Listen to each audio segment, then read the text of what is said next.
Welcome back to DIY guitar making.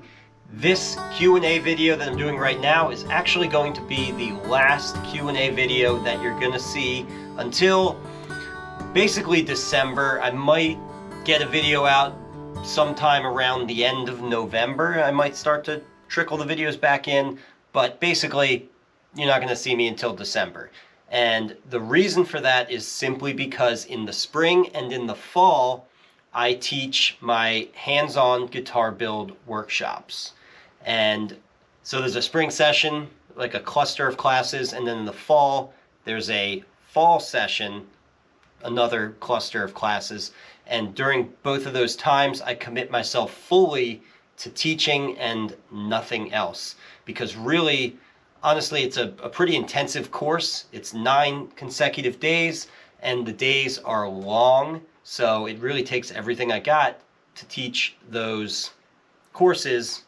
And if I'm doing other things like creating these videos, which is actually more work than it might seem from your end, to edit the videos and gather together the questions before the videos. So there's stuff that goes on both before and after the video is recorded that you don't see.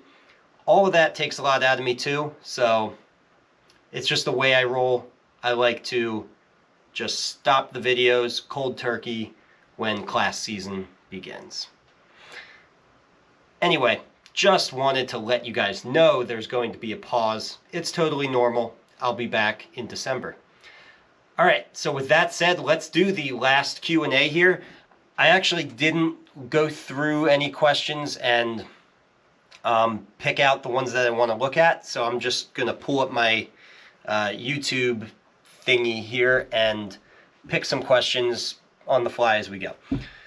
Okay, Mercha1975 writes, "Thanks for the video. I'd like to say that classical or Spanish guitars do have a truss rod, but it's not adjustable. And this is made out of ebony, carbon fiber, or any other hard wood.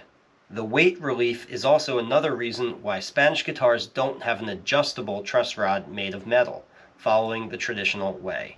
Yes, thank you for that comment, and he's right. There are a lot of classical guitars out there that have an ebony strip, which is basically standing in as a truss rod. And you could even call it a truss rod. So some classical guitars employ truss rods, often in the form of a wood ebony strip. Brad Remillard writes, "Did you indicate in the video your class is building a flat top OM guitar?" So he's talking about my hands-on workshops that I was just telling you guys about. Then he goes on to say, "Your online class, all the guitars have a radius. Can an OM guitar with a flat top have enough air volume inside it to create a loud sound?" So actually, I want to answer this question because I want to address a very common misunderstanding with the term flat top. Flat top is actually just a generic term for your folk guitar. Just the guitar that you see most players, if they're playing acoustic, playing. If you're not playing a classical or an arch top, you're playing a flat top, most likely. All that the flat top means is it's distinguishing it from the arch top, which is a jazz guitar, with the F holes on it, a pretty severe arch, and the recurve into those plates. The flat top guitars, though, have a radius, and that's the misconception there, is that they're not actually flat. So it's kind of a misnomer, not a great name to call it a flat top. They all have a radius. It's just a small enough radius that to the untrained eye, it appears flat to you. So anyway, no, in the hands-on workshop, we're building a guitar with a radius on both plates, including the top.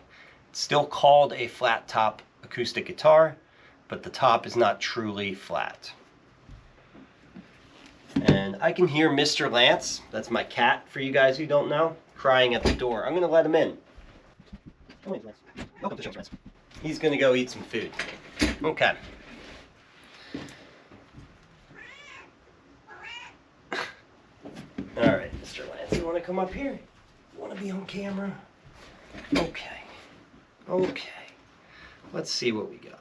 Keith Short writes, regarding tapping versus flexing tops, if you have a less than perfect ear. I'm sorry, let me read that correctly.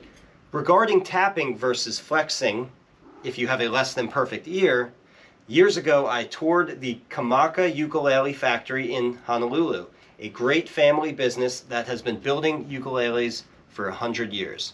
For many years they employed deaf workers. Oh, that's interesting. They voiced the fronts and backs all by feel.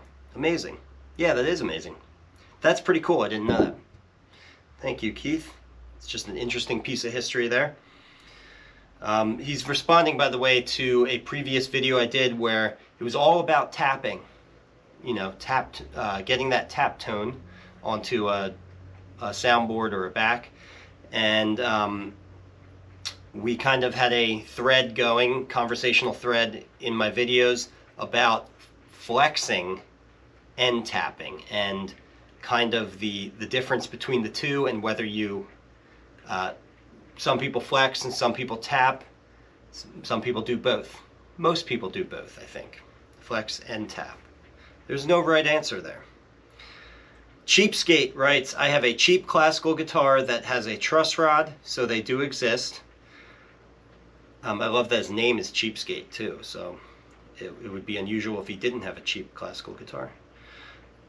For a manufacturer of high-end classical guitars, I think it would be risky to put truss rods in them. The majority of players are probably traditionalists and may be of the belief that it might negatively affect the tone. It's along the lines of the world's best classical guitars don't have a truss rod, therefore there must be something negative about them. Of course, the opposite could be true. Maybe they improve the tone, but it's subjective anyway. Okay, yeah, that was his full comment there. I actually agree with a lot of that. The class, especially his comment about just the perception in the classical guitar world. The classical guitar world is much more conservative than the steel string acoustic guitar world, and even that is pretty conservative, you know. People don't like to change things that they're used to. But not surprisingly, classical guitars suffer from that a little bit.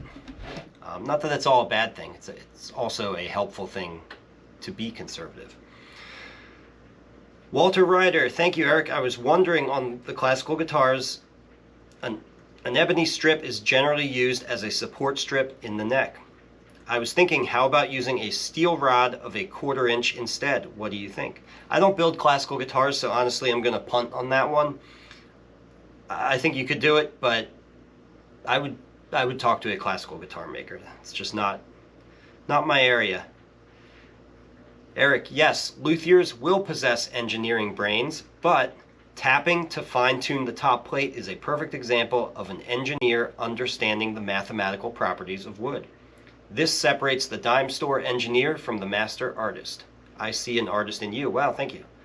That was just a very nice comment, not a question, from Bill Stoner. Thank you, Bill. I'm not sure I want to add anything to that. That was in reference to, I was talking about the juxtaposition in every luthier of the engineer and the artist, and those two kind of come together in this wonderful craft that we all love.